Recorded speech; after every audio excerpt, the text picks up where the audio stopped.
Olá, pessoal, boa tarde. Espero que estejam todos bem.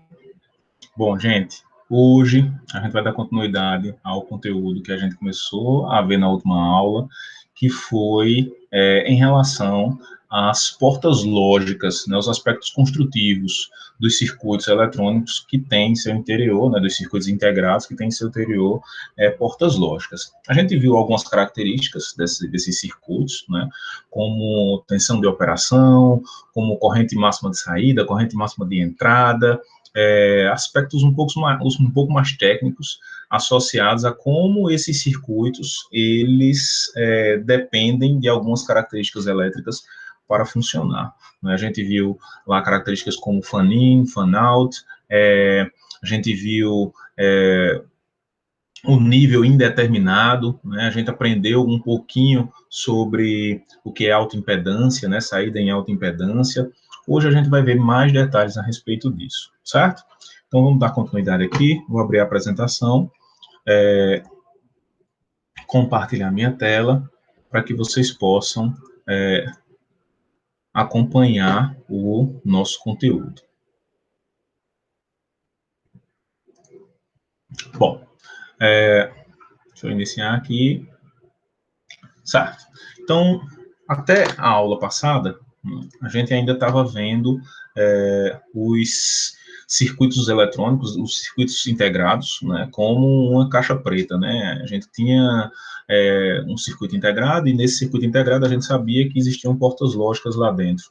E aí a gente teve algumas informações a respeito de como os sinais, né, eles entram e saem daquele circuito integrado. O sentido, quando a gente fala de entra e sai, né, é como os níveis lógicos que estão sendo aplicados àquele circuito integrado, eles são interpretados dentro daquele circuito, né?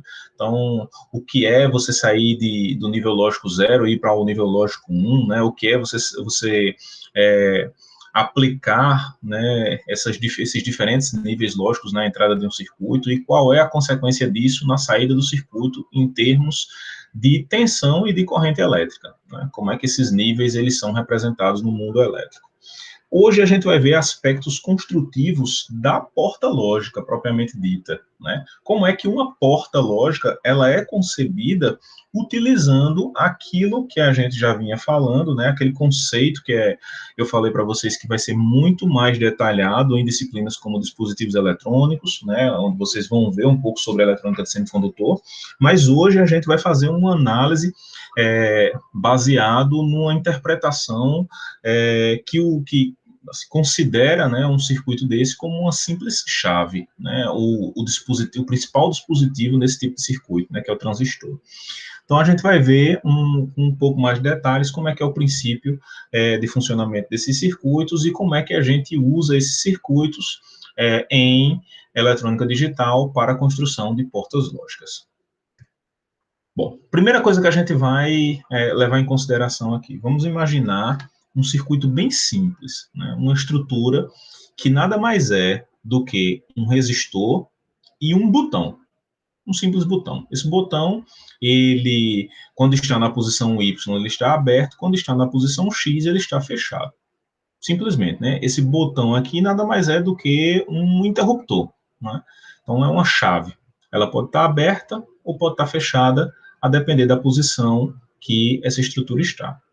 E aí, da forma que esse circuito é concebido, ele tem simplesmente um resistor e esse interruptor. De um lado a gente tem 5 volts, do outro lado a gente tem um nível lógico térreo. E aí vamos levar em consideração algumas outras considerações. Quando essa chave, né, ela está aberta, quando esse interruptor aqui ele está aberto, isso significa dizer que a corrente elétrica não vai fluir de um terminal para o outro da chave. Considerando o que a gente já conhece da lei de Ohm, né, tensão nada mais é do que resistência vezes corrente, V igual a RI. A corrente elétrica que passa por aqui, ela vai ser dada por corrente nada mais é do que tensão sobre resistência. Isso aqui é por onde a gente pode obter a expressão da corrente elétrica. Para que essa corrente elétrica seja zero, né, ou a tensão é zero, ou essa resistência que está aqui é muito alta. O que quer dizer muito alta? É ela tender para infinito. Se essa resistência é muito alta, o valor dessa corrente, naturalmente, vai tender, se isso aqui for muito alto, vai tender para zero. Certo? Então, vamos imaginar, né, que quando essa chave ela está aberta, isso nada mais é do que essa resistência que a gente está utilizando para representar essa chave, ela é muito grande. Se a gente trocar essa chave aqui por uma resistência, isso significa que, para que a gente troque essa chave por uma resistência, fazendo com que essa resistência se comporte da mesma forma dessa chave, a resistência tem que ser muito alta para fazer com que não haja corrente passando por aqui, por esse ramo, certo? E o caso contrário? O caso contrário é, se a nossa chave está fechada, se ela está fechada, isso significa que não existe resistência, não é, para a passagem de corrente. Se não existe resistência para a passagem de corrente, a gente pode dizer que essa chave fechada equivale, né, que a gente tem a chave aberta, essa chave fechada equivale a uma resistência muito pequena, ou seja, uma resistência tendendo para zero, né, virtualmente igual a zero. Se a gente aproxima, né, essa chave por um resistor igual a zero, a gente está fazendo a mesma coisa, né? A gente está dizendo que a resistência é tão pequena que ela não oferece resistividade à passagem de corrente, certo? Então, a nossa corrente aqui, ela vai passar sem problema nenhum. Beleza. Levando em consideração essas duas coisas, vamos voltar para o nosso circuito. Então, a gente tem um circuito onde a gente tem um resistor aqui na parte de cima e a gente tem essa chave. Qual seria a tensão medida nesse ponto aqui, né? Que nada mais é do que o meio entre a resistividade e a chave. Considerando que aqui a gente colocou uma tensão de 5 volts. Bom, para fazer isso, a gente vai utilizar uma expressãozinha, considerando que isso aqui também é uma resistência, né? Só que essa resistência, ela tem um certo valor quando essa chave está aberta e tem um certo valor quando essa chave está fechada. A gente vai utilizar essa expressãozinha aqui, que nada mais é do que o cálculo da resistência equivalente vista a partir desse terminal aqui, desse pontinho aqui, né? Ou vista a partir desse ponto que é o ponto central entre essas duas resistências, né, essas duas resistividades. Então, se vocês observarem, esses resistores que a gente tem aqui, eles podem compor o que nós chamamos de divisor resistivo. É uma estrutura que divide a tensão proporcionalmente ao valor de cada resistência. Se a gente trocar essa chave aqui por um resistor R2 e levar em consideração essa teoria aqui, né? Essa parte aqui onde ele está muito alto ou ele está muito pequeno, né? É um valor muito grande ou um valor muito pequeno, a gente pode fazer essa abordagem do que nós chamamos de divisor resistivo. Se a gente aplicar a expressão do divisor resistivo aqui, né? Que nada mais é do que você colocar esse resistor em evidência e dividir pela soma dos dois resistores para fazer o cálculo da tensão em cima dessa resistência. Essa expressão aqui ela é facilmente demonstrada utilizando essa expressão aqui, né? Considerando que é a mesma corrente que passa nesse ramo aqui. Então, vocês conseguem demonstrar essa expressão aqui de maneira muito rápida. Dá para se observar algumas características interessantes, como vamos imaginar que a gente está na situação onde essa chave está aberta. Se a gente está na situação onde essa chave está aberta, essa chave aqui ela está aberta, o que é que a gente deve mudar nessa expressão aqui para saber qual é o valor de V? Bom, basicamente a gente vai trocar R2, que representa essa chave, pelo valor que a gente está colocando aqui, ó, R2 igual a infinito. Se você fizer isso, se você colocar aqui infinito, essa resistência aqui e essa resistência aqui, elas por si só se anulam, né? Elas vão ser igual a 1. É como se eu tivesse infinito sobre infinito. Se eu somo R1 com infinito, isso aqui vai continuar sendo infinito. Então, infinito sobre infinito, isso aqui dá 1. A tensão em cima dessa chave aqui, ou a tensão nesse ponto aqui, se aproxima do próprio 5 volts. O que isso quer dizer? Isso quer dizer que, se a gente deixa uma chave aberta aqui, não existe passagem de corrente nesse ramo, consequentemente, nem nesse ramo aqui, né? Consequentemente, a tensão que está aqui e a tensão que a gente está medindo aqui, elas vão ser iguais. Se a gente considerar o segundo caso, onde a chave está fechada, o que é que vai acontecer? O que vai acontecer é, se a gente troca esse R2 aqui por 0 e esse R2 aqui por 0, isso quer dizer que R1 vai ser muito maior do que R2. Se eu tenho 0 sobre algum valor aqui, isso aqui vai para 0, né? Essa expressão aqui vai para 0. E, consequentemente, essa tensão V nada mais é do que 0 volt. Então, se essa chave está fechada, o valor de tensão que a gente vai ver aqui nesse ponto vai ser 0 volt. Isso é muito intuitivo, porque se eu estou dizendo que essa chave fechada equivale a um fio, a tensão que está sendo vista nesse ponto aqui, ela vai continuar sendo vista nesse ponto, se isso aqui for um fio, se isso aqui estiver fechado. Nesse ponto aqui, qual é a tensão que está sendo vista? Terra, 0 volt. Então, esse 0 volt vai vir para cá, já que isso aqui é um fio. Certo? Então, se a chave está fechada, a tensão que está aqui vai aparecer aqui. Por que ela não sobe direto? Porque a gente tem uma resistência aqui. Essa resistência aqui, ela vai fazer com que a corrente que está vindo da fonte seja limitada por esse resistor. Mas aqui a gente tem 0 volt. Certo? Então, guardem essa informação, porque essa informação ela vai ser importante para essas análises que a gente vai fazer de agora em diante.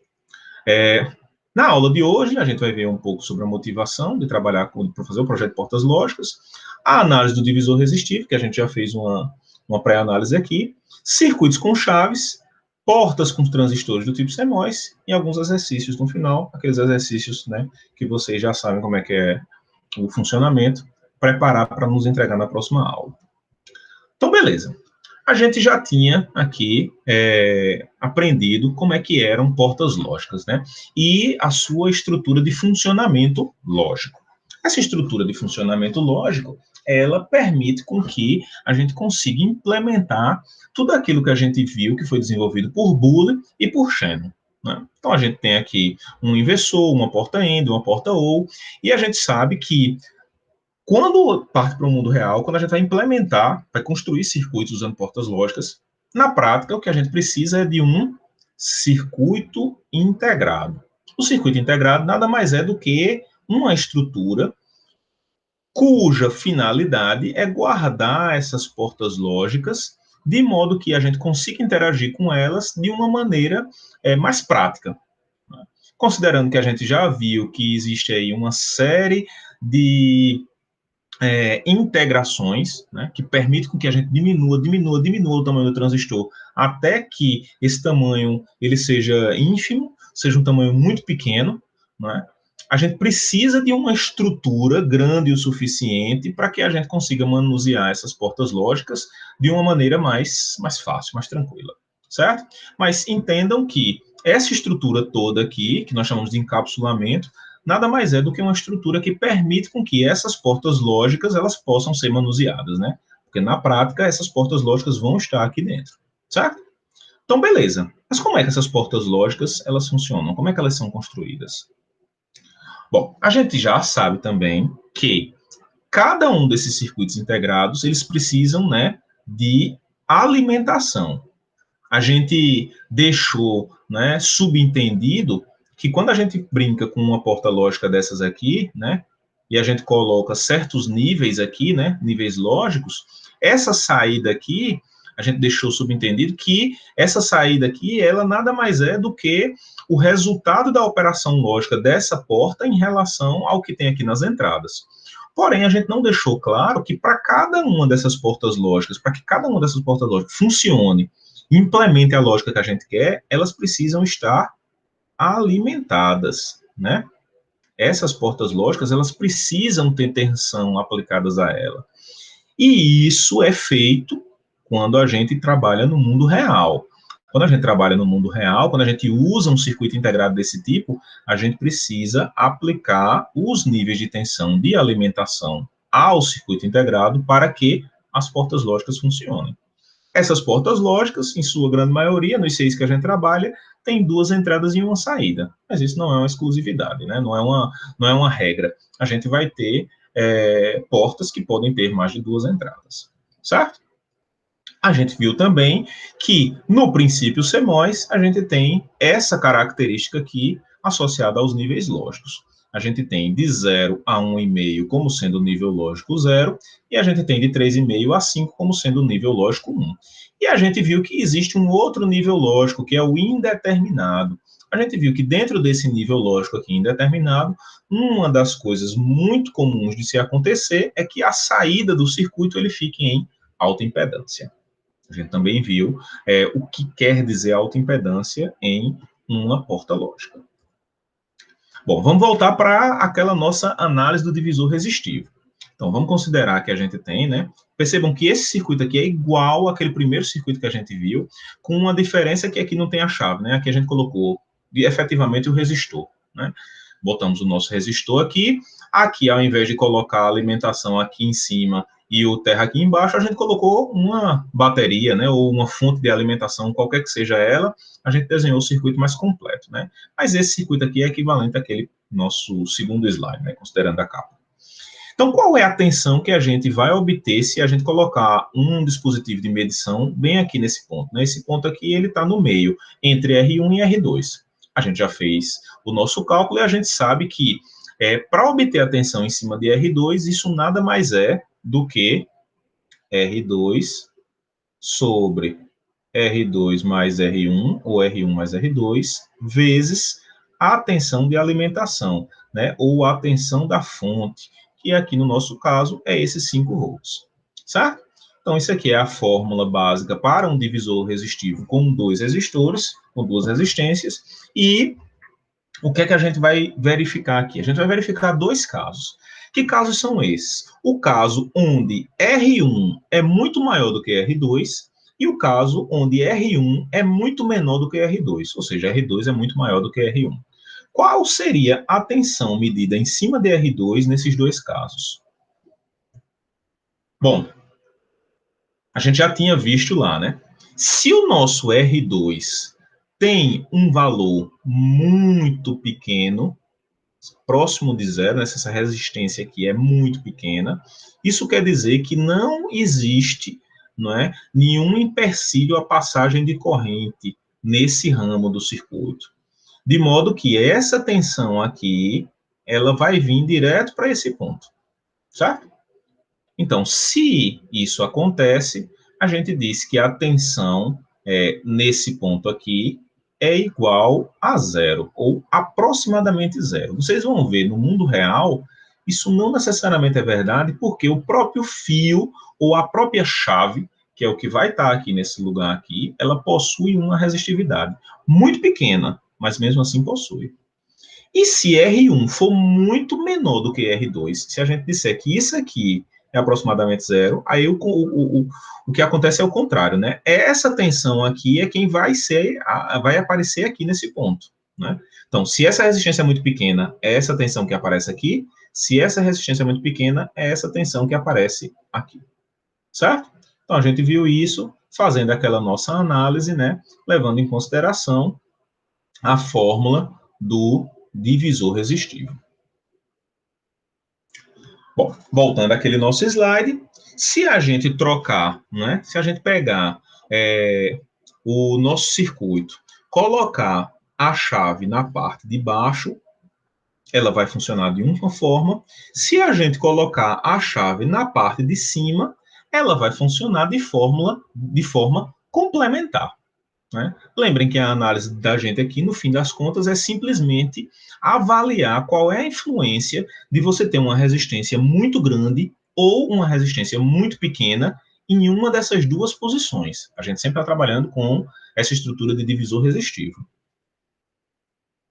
Então, se a gente pega e troca essa chave da posição de cima para a posição de baixo, o que é que vai acontecer agora? Bom, se R1 for muito grande, ou seja, próximo de infinito, isso quer dizer que essa tensão aqui, ela não vai chegar nesse ponto. A tensão que vai chegar nesse ponto é essa daqui de baixo. Então, se a chave está aberta, ou seja, se R1 é muito maior do que R2, a tensão vista nesse ponto aqui, ela vai ser zero. Ou seja, ela vai ser a tensão daqui do terra. Se acontecer o caso contrário, se a gente fechar essa chave aqui, isso quer dizer que nós temos um fio unindo esse ponto aqui a esse ponto. Se a gente tem um fio unindo esse ponto a esse ponto, e aqui em cima a gente tem 5 volts, isso quer dizer que se essa chave estiver fechada, esses 5 volts vai aparecer aqui nessa posição. Então, se a chave está fechada, ou seja, se R2 é muito maior do que R1, a tensão V, que é essa tensão aqui, ela é aproximadamente 5 volts. Pronto. Agora vamos fazer uma brincadeira utilizando duas chaves no lugar dos resistores. Então, a gente tem chave tanto na parte de baixo como na parte de cima. O que é que acontece quando a gente mantém as duas chaves abertas? O que é que acontece quando a gente fecha a chave na parte de baixo e mantém aberta a chave na parte de cima? E o que é que acontece quando a gente mantém aberta a chave na parte de baixo e fecha a chave de cima? Que tipo de análise vai acontecer aqui? Bom, nesse caso aqui, ó, e nesse caso aqui, é bem fácil da gente visualizar. Esses dois casos aqui são diretamente o que a gente viu nos slides anteriores. Se a gente fecha a chave de cima e deixa a chave de baixo aberta, a gente tem aqui o equivalente a ter uma resistência infinita nesse ponto e ter uma resistência muito próximo de zero nesse ponto. Se isso aqui é uma resistência muito próximo de zero, essa tensão que está aqui, ela vai aparecer nesse ponto. E aqui, ó, pelo fato de estar a tensão, tá a chave aberta, essa tensão aqui, ela não vai passar para esse ponto. Perceba, isso aqui, ó, não é um fio que liga tudo, não. Isso aqui só está dizendo, só é uma estrutura de controle dessa chave, né? Só permite puxar ou fechar esse interruptor. Nesse tipo de situação, o que acontece é exatamente o contrário. A gente tem essa chave aqui fechada, ou seja, a resistência dela é nula, é próxima de zero, enquanto que essa resistência aqui é próxima de infinito, porque ela está aberta. Se ela está aberta e essa daqui está fechada, essa tensão que está aqui é quem vai vir para esse ponto, enquanto que a tensão que está aqui, ela não vai passar, né? Porque essa chave está aberta. Então, aqui a gente tem 0 volt, aqui a gente tem 5 volts. Mas, e nesse caso? O que é que acontece quando a gente tem as duas chaves abertas? Percebam, nesse caso, a corrente vai fluir dessa fonte aqui, ó, para essa saída. Então, essa corrente I sai daqui da fonte e chega aqui na saída. Nesse caso, o que é que vai acontecer? Qualquer circuito que esteja ligado a esse ponto vai drenar a corrente para a terra. A corrente que está vindo aqui por essa saída, ela vai entrar no circuito e vai vir para a terra. Nesse circuito aqui, nem isso acontece. A gente não tem fluxo de corrente, seja dessa fonte para fora, seja de fora para dentro. Nem isso acontece nesse circuito. Quando a gente tem esse tipo de situação, nós chamamos isso aqui de saída em alta impedância. O HZ, né? High Impedance. Então, é essa estrutura que tem que ser implementada na saída de uma porta lógica se a gente quiser garantir alta impedância. É essa estrutura que a gente tem que colocar numa porta se a gente quiser garantir que a saída ela receba corrente, e se a gente quiser que a saída forneça corrente, é isso aqui que tem que acontecer, certo? Então, vamos começar a entender um pouquinho mais sobre transistores, que são os elementos eletrônicos que são utilizados como chaves para que essa estrutura lógica possa funcionar. Então, esses transistores, eles são considerados chaves, como eu já havia falado. Ela é uma chave porque ela vai estar funcionando em um estado no qual essa estrutura permanece sem muitas variações. Vocês vão ver em dispositivos eletrônicos que o transistor ele é um elemento muito versátil. Ele pode funcionar de outras formas. Aqui, a gente vai trabalhar com ele da forma mais simples, que é levando em consideração que ele funciona como uma chave. Ele nada mais é do que um dispositivo com 3 acessos, onde um acesso controla a passagem de corrente através dos outros 2. Então, imagine, né? É como se fosse assim, ó, um cano, a gente tivesse aqui assim uma torneira de passagem e aqui a saída do cano. E nessa torneira de passagem aqui, a gente é quem controla. Então, a água vem por aqui, ela só passa se essa torneira de passagem aqui estiver no estado ligado. Se ela não estiver no estado ligado, a água bate aqui e fica. O transistor é mais ou menos assim, só que com corrente elétrica. Então, é um dispositivo, a depender do encapsulamento, que tem 3 terminais. Esses são 2 terminais que vão funcionar como a entrada A e a saída B. Então, a gente tem uma coisa assim desse tipo.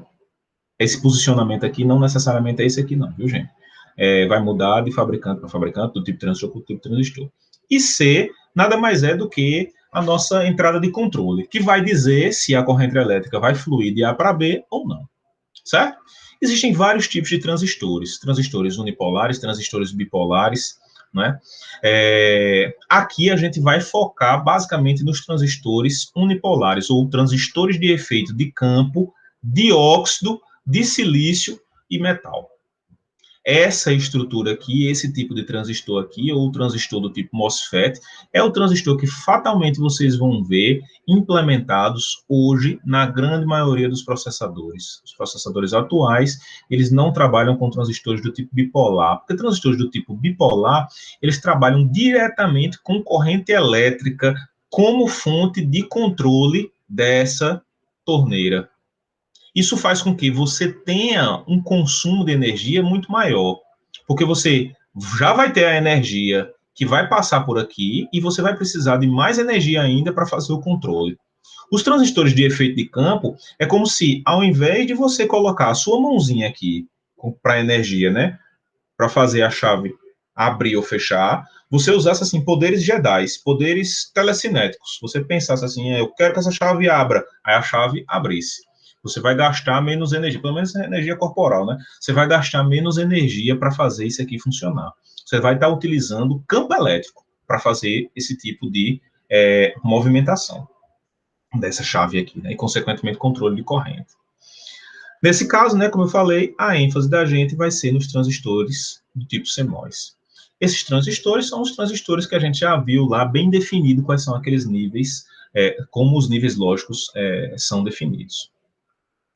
Bom, isso aqui é a simbologia que a gente usa para representar os 2 tipos de transistores CMOS que a gente vai trabalhar aqui. Esses 2 tipos são o transistor MOS canal P e o transistor MOS canal N. A grande diferença de um para o outro é basicamente qual nível lógico a gente usa para dizer ao transistor que ele é uma chave aberta ou que ele é uma chave fechada. Vão existir transistores que funcionam, que abrem a sua chave ou fecham a sua chave com 0, e existem transistores que abrem a sua chave ou fecham a sua chave com 1. No caso do transistor que funciona que abre a chave com o nível 0, esses transistores são do tipo canal P. Os transistores que fecham a chave com 1 são os transistores canal N. Então, esse transistor aqui fecha a chave. O que é fechar a chave? É fazer com que a corrente passe quando a gente coloca 0. E esse transistor aqui faz com que a corrente passe quando a gente coloca 1. Certo? Isso aqui é a simbologia básica utilizada para o transistor canal P e aqui para o transistor canal N. Professor, a gente precisa lembrar de todas essas aqui. Bom, a depender do tipo de manual, a depender do tipo de datasheet, vocês podem ter qualquer um desses três. Eu, particularmente, gosto de me lembrar, né, ou me lembro mais facilmente desse símbolo. E por que é que eu me lembro mais facilmente desse símbolo? Porque se vocês observarem, esses dois símbolos aqui, eles são iguais, com uma única diferença, a bolinha. Lembra que a bolinha em portas lógicas significa negação? Então, se a gente colocar e se a gente pega assim, ó, um inversor, se a gente coloca 0 aqui, aqui sai 1. Se a gente coloca 1 aqui, aqui sai 0. Tudo por quê? Por causa dessa bolinha. Se não tivesse essa bolinha, o que a gente tinha era um simples buffer. Se a gente coloca 1, aqui sai 1. Então, essa bolinha aqui serve para negar alguma coisa. Então, tomando em consideração esse símbolo aqui, que é o símbolo do NMOS, que funciona com 1 para fazer com que a corrente elétrica passe daqui para cá, corrente passe daqui para cá, se a gente colocar 1 aqui, ele vai fechar essa chave e a corrente vai passar daqui para cá. Ele funciona com 1. A forma invertida disso aqui é ele funcionar com 0. Para ele funcionar com 0, tem que ter essa bolinha aqui. Então, a corrente elétrica vai sair daqui para cá e ela só vai passar se aqui tiver 0. Se aqui tiver 1, ela funciona como uma chave aberta. Esse terminal é o terminal que a gente chama de fonte. Esse terminal é o terminal que a gente chama de dreno. A mesma coisa nos outros dois. Na verdade, aqui agora fica invertido, né? Então, esse aqui é a fonte, esse aqui é o dreno, e aí, consequentemente, a corrente também não vai ser assim, né? Ela vai ser nesse sentido aqui. Normalmente, a corrente vai da fonte para o dreno, certo? Mas um funciona com 1, outro funciona com 0. A gente pode simplesmente pegar esse transistor aqui e inverter ele assim na horizontal, ele vai ficar com o mesmo desenho desse aqui, não tem problema nenhum, certo? Bom, então vamos fazer o seguinte, vamos imaginar aquele nosso mesmo circuito, divisor resistivo, só que agora funcionando, ao invés de a gente colocar 2 resistores, a gente vai colocar um resistor e um transistor. Esse transistor vai ser a nossa chave, certo? Então, a gente tem aqui, ó, símbolo. Esse símbolo aqui podia ser aquele que a gente já tinha visto, né? Isso aqui a gente podia trocar simplesmente por essas duas barrinhas aqui assim, por esse símbolo aqui, sem a bolinha. Isso aqui é um transistor do tipo NMOS. E aí, ó, a gente tem aqui fonte, dreno e aqui fonte. Se a gente aplicar uma tensão aqui na nossa porta, né, se a gente colocar 0 volts aqui, isso significa o quê? Que essa chave está desligada. Se a gente colocar 5 volts aqui, ou seja, se a gente colocar 1, essa chave aqui vai estar ligada. O que é a chave estar desligada e a chave estar ligada no mundo da lógica digital? Bom, no mundo da lógica digital, a chave estar desligada significa que a corrente elétrica que está passando por ela vai sofrer influência de uma resistividade muito, muito elevada. O que a gente pode associar a um resistor com um valor infinito, né, ou próximo de infinito. Nada mais é do que uma resistência de 10 elevado a 10 ohms. É uma resistência muito alta, muito, muito alta.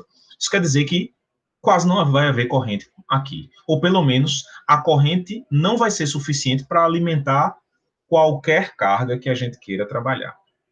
Isso significa que essa chave está desligada ou aberta. No caso contrário, a gente, quando liga essa chave, ou seja, quando a gente aplica 5 volts na entrada desse, né, no pino de controle, no terminal de controle desse transistor, essa resistência, que era 10 elevado a 10, diminui para 10 elevado a 3. Ou seja, ficaria na casa dos 1000 ohms, o que é uma resistência muito menor, e faz com que essa corrente que vai passar por aqui tenha um certo limite, né? É limitado por esse valor de resistividade. Mas é uma corrente alta o suficiente para alimentar alguns tipos de carga ou servir de referência para para outras portas lógicas. Então, lembram aquela história que a gente falou, né? Fan-in, fan-out. O que é que limita a corrente na saída das portas lógicas? Vocês vão ver que o que limita a corrente na saída das portas lógicas é o tipo de dispositivo que está sendo utilizado para construir. Não só isso, o próprio projeto pode conter um resistor de limitação ou não. Então lembrem, quando a gente viu aquele datasheet, né, tinha um resistor, né, que limitava a corrente. Outra coisa que a gente viu existem portas lógicas que chamam portas lógicas de coletor aberto, que permitem que você coloque o resistor fora do transistor, do circuito integrado, para que você defina qual é o limite de corrente que está passando por ali. É claro que essa definição ela vai ser influenciada pelo tipo de transistor que tem dentro da porta lógica, né? Porque o próprio transistor tem a sua resistência natural. Então, quando o transistor está no estado desligado, ou seja, está no estado de chave aberta, é isso aqui que vai acontecer. Quando o transistor está no seu estado ligado, ele vai estar representando esse tipo de circuito.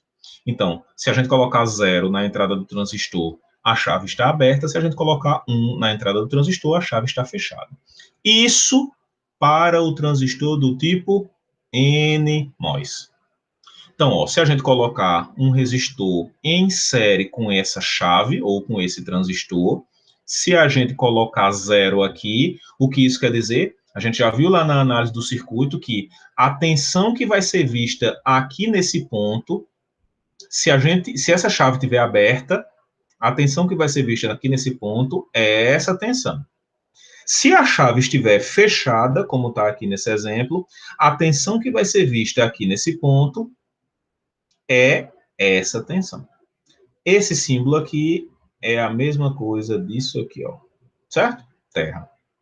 Então, chave fechada, tensão que aparece aqui na saída é a tensão da fonte. Chave aberta, né? Tensão que aparece aqui na saída é a tensão da fonte. Chave fechada, tensão que aparece na saída é o terra.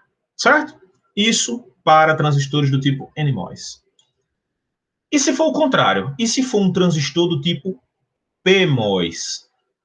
Se for um transistor do tipo PMOS, o funcionamento dele é o funcionamento invertido. O que é um funcionamento invertido?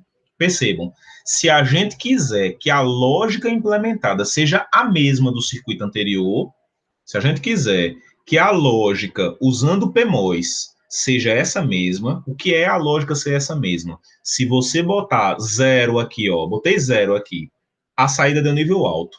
Botei 1 aqui, a saída deu nível baixo. Eu quero que o circuito funcione desse jeito. Só que eu não tenho transistor do tipo NMOS, eu tenho transistor do tipo PMOS. Quais adaptações eu preciso fazer? Ó, eu simplesmente troquei a posição aqui, ó. Troquei a posição. Se você observar, colocou 0 aqui, ó, aqui está nível alto, colocou 1 aqui, ó, aqui está nível baixo. Certo? Colocou 1, nível baixo, 0, nível alto. Voltar, 0, nível alto, 1, nível baixo. A mesma coisa. 1, nível alto, aqui, saída nível baixo, 0, nível baixo, saída nível alto. Perceba que o que foi que precisou ser feito? Trocar a posição da chave. Antes a chave estava embaixo, agora a chave está em cima. Que tipo de chave? Chave do tipo PMOS. E aí o que foi feito? Ó, se eu coloco nível alto aqui, essa chave fica aberta. Por quê? Porque ela funciona com lógica invertida a NMOS. A NMOS fecha quando você coloca 1. Essa daqui fecha quando você coloca 0. Então, se eu coloco 0 nela, ela fecha, ela fica ligada à chave. Se eu coloco nível alto nessa chave, ela fica aberta, ou seja, ela fica no estado desligado, certo? O funcionamento do circuito é o mesmo, se você observar, né? Existem apenas pequenas diferenças, a gente trocou a posição da chave, mas a gente já viu a analogia com o divisor resistivo em slides anteriores. Beleza. Agora que a gente sabe como funciona o PMOS, como funciona o NMOS, como é que a gente pode utilizar desses dois transistores, ou essas duas chaves, para construir portas lógicas? Se vocês observaram, a gente já construiu uma porta lógica. Que porta lógica foi que a gente construiu? Olá, se eu coloco baixo na entrada e sai alto, se eu coloco alto na entrada e sai baixo, que porta lógica, que dispositivo é esse aqui? Ó,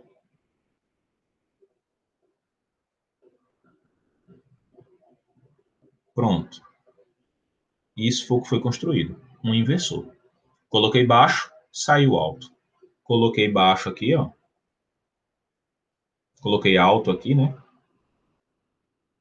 Colocou alto, saiu baixo. Então, o que a gente tem aqui nada mais é do que um inversor. Da mesma forma, aqui. A gente continua tendo um inversor. A diferença é que esse inversor é um inversor feito com PMOS e aquele outro era um inversor feito com NMOS. Mas o que a gente tem nada mais é do que um inversor. Certo? E as outras portas? Como é que a gente constrói as outras portas? Bom, vamos rever esse slide 9, né? Que foi aquilo que a gente já estava vendo. Como é que essas chaves aqui juntas, né?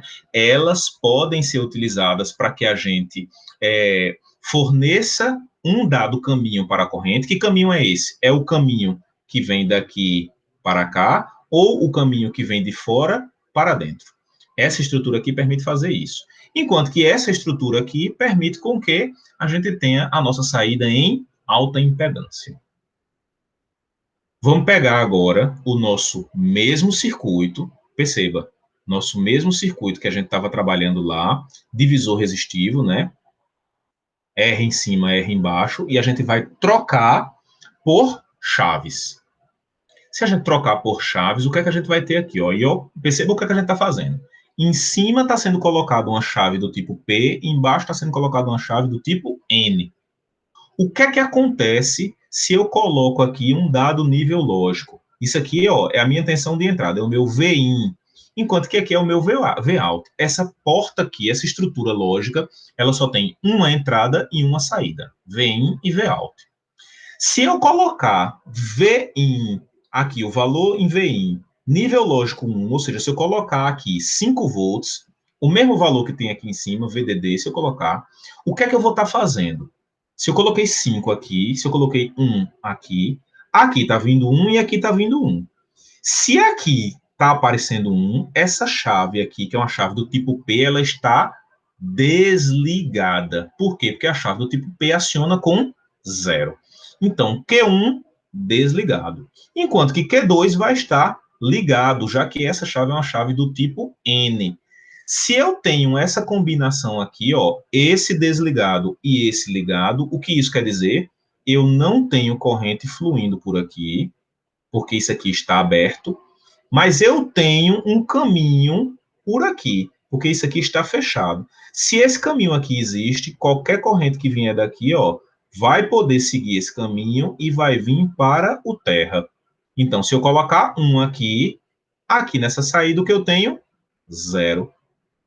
E se eu fizer o contrário? Se eu colocar zero aqui? Se eu colocar zero aqui, isso aqui, ó, recebeu zero, aqui também recebeu zero. Isso quer dizer que essa chave está desligada. Se ela está desligada, não passa corrente por aqui.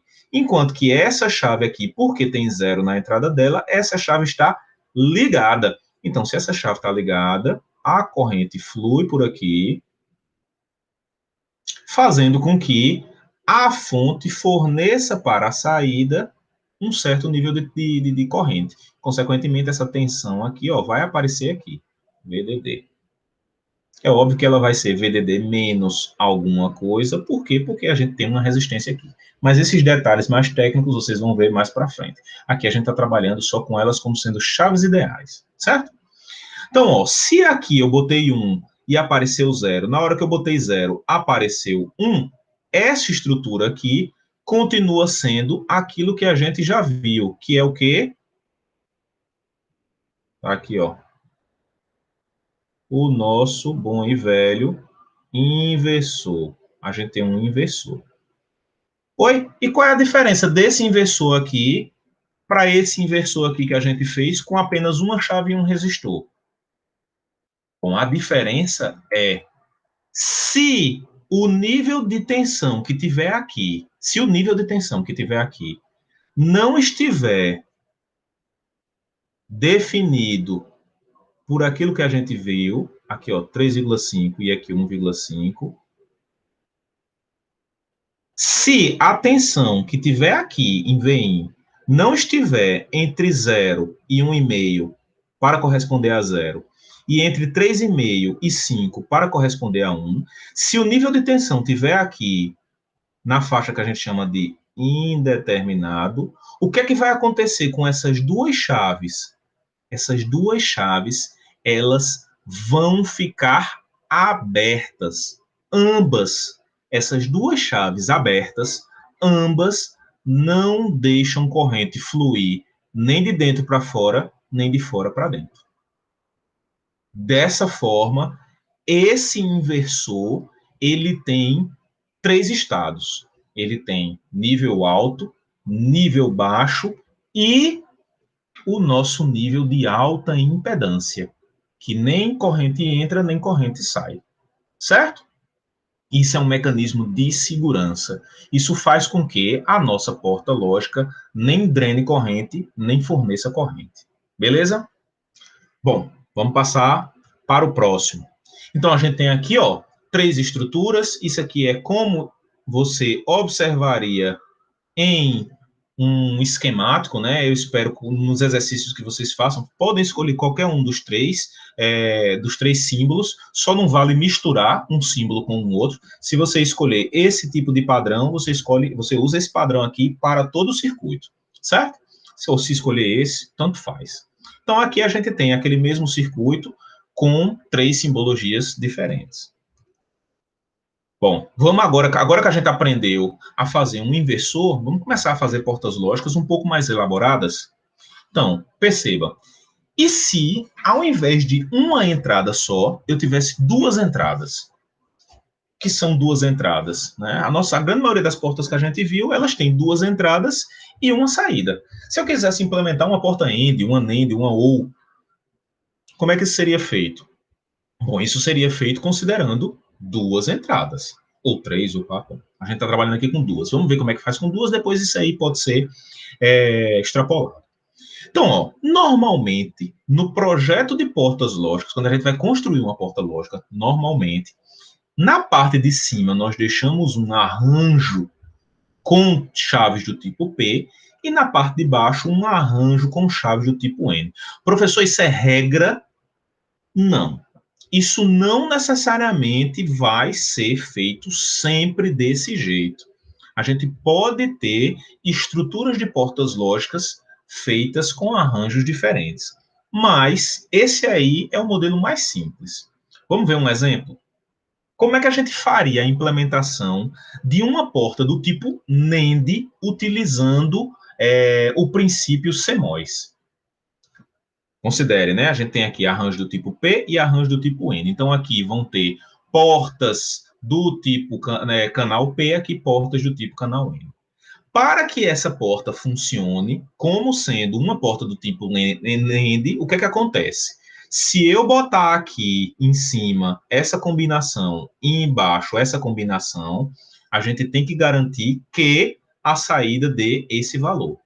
Se eu colocar essa combinação aqui em cima e aqui embaixo, eu tenho que garantir que a saída tem esse valor. Se eu colocar essa combinação aqui em cima e embaixo, e assim por diante.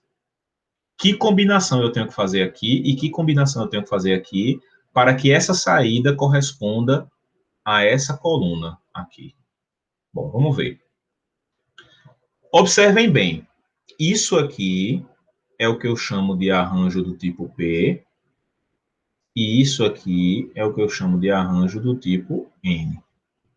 Se vocês observarem, A e B estão conectados tanto a parte de cima como a parte de baixo. Vamos tentar interpretar aqui o que é que vai acontecer. Se eu colocar 0 e 0 aqui, ó, 0 e 0, o que é que vai acontecer? Se eu colocar 0 e 0, essa chave está ligada e essa chave está ligada. Se essas duas chaves estão ligadas, isso quer dizer que corrente vai fluir por aqui para cá e corrente vai fluir por aqui para cá. Enquanto que, se eu colocar 0 e 0 aqui embaixo, ó, isso aqui está desligado e isso aqui está desligado. Então, a corrente que poderia vir daqui da saída e passar por aqui, não vai passar. A corrente que está vindo daqui de cima e podia passar direto por aqui, também não vai passar. Vocês têm que tomar muito cuidado com isso quando você está projetando porta lógica. Por quê? Você não pode deixar um caminho que ligue direto VCC ao terra. Se isso acontecer, nós temos o que nós chamamos de curto. Na hora que você ligar esse negócio aqui, a fumaça sobe. Esses transistores torram, né? Porque você não tem nenhuma limitação na corrente que vai passar por aqui, certo? Então, se eu colocar 0 e 0, essas duas chaves estão ligadas e essas estão desligadas. Se essas estão ligadas, essa tensão aqui vai aparecer aqui, VCC. O que isso quer dizer? Se eu boto 0 aqui, 0, 0 e 0, a saída vai ser 1. Porque, ó, aqui vem para cá. Se eu fizer o contrário, se eu colocar, contrário não, se eu fizer 0 e 1, ou seja, se eu botar 0 aqui e em B eu colocar 1, isso quer dizer o quê? Essa chave está ligada e essa está desligada. Mas olha que interessante, pelo fato de nesse arranjo os dois transistores estarem em paralelo, a corrente pode vir ou por esse ou por esse. Em ambos os casos, se você deixar ou essa chave ligada, a tensão que está aqui vai aparecer aqui. Contanto que uma dessas duas chaves esteja desligada, que é o que vai acontecer. Se você colocar 0 aqui, essa chave está desligada, mesmo que essa fique ligada, não tem como a corrente fluir por aqui direto para o terra. Por que não tem? Porque essas duas chaves estão em série. Essas duas estão em paralelo, essas duas estão em série. Então, a corrente só flui desse ponto, desse ponto para cá, para aqui para baixo, se uma dessas duas estiverem, se ambas essas duas chaves estiverem ligadas, certo? Que é o que vai acontecer aqui, ó. Se eu colocar 1 e 1, se eu colocar 1 e 1 aqui, essa chave está desligada, essa chave está desligada, e essa está ligada, e essa também está ligada. Se ambas essas chaves estão ligadas e essas duas estão desligadas, não tem como essa fonte fornecer corrente para a saída. Por quê? Porque aqui, ó, não tem caminho. Aqui não tem corrente, aqui não tem corrente. Então, a corrente que vem de fora entra, por causa de qualquer circuito que tem aqui, a corrente pode ter um caminho livre para o terra, porque aqui está ligado e aqui está ligado. Perceba, a corrente, ela só vai entrar se tiver um caminho livre para o terra. Se essa chave está ligada, essas duas chaves, e essas estão desligadas, a corrente não entra porque já tem corrente saindo aqui, ó, porque a fonte está fornecendo corrente. Então, a corrente que vem aqui de fora não entra, certo? Então, aqui vai ter um nível lógico alto. Se essas duas aqui, ó, tá desligada, tá desligada, tá ligada, tá ligada, essa tensão aqui, que é 0, vai aparecer aqui, 0. Por isso que, se eu coloco 1 e 1, aqui vem 0. Se eu coloco qualquer outra dessas combinações aqui, a saída dá 1. Então, essa estrutura aqui é uma estrutura que implementa uma porta NAND do tipo CMOS. E olha que interessante, se o valor de tensão que tiver aqui na entrada estiver entre 1,5 e 3,5, se tiver dentro dessa faixa, todas as chaves ficam abertas. Então, nem corrente vem daqui para fora, nem corrente vem de fora para dentro. Elas estão em estado de alta impedância. Tá aí, ó. A parte de cima vai cuidar dessa parte da tabela e a parte de baixo vai cuidar dessa parte da tabela, que faz com que a condução de corrente aconteça de acordo com os níveis lógicos aplicados. Pronto. Então, ó, até aqui eram as nossas portas lógicas. Esse aqui é um exemplo da porta NEND. Agora fica como exercício para vocês projetar uma porta NOR utilizando, né, o que foi aprendido até agora. Tendo feito a porta NOR, reveja o slide 19, que é o inversor, e o slide 22, que é a porta NEND, e projeta uma porta END e uma porta OR. Projete uma porta NEND de 3 entradas, projeta uma porta NOR de 3 entradas. Certo? Isso aí vai ficar como exercício que eu vou botar lá no SIGA para que vocês façam e possam mandar até a próxima aula. Beleza, gente? Espero que vocês tenham conseguido compreender. Caso não tenham, não se sintam acanhados, entrem em contato para que a gente possa sanar qualquer dúvida, certo? Fico à disposição de vocês. Obrigado, né, por estarem presentes virtualmente na minha mente em mais essa aula, não é? E agradeço demais. Qualquer dúvida, podem entrar em contato, tá bom? Então, até mais. Valeu.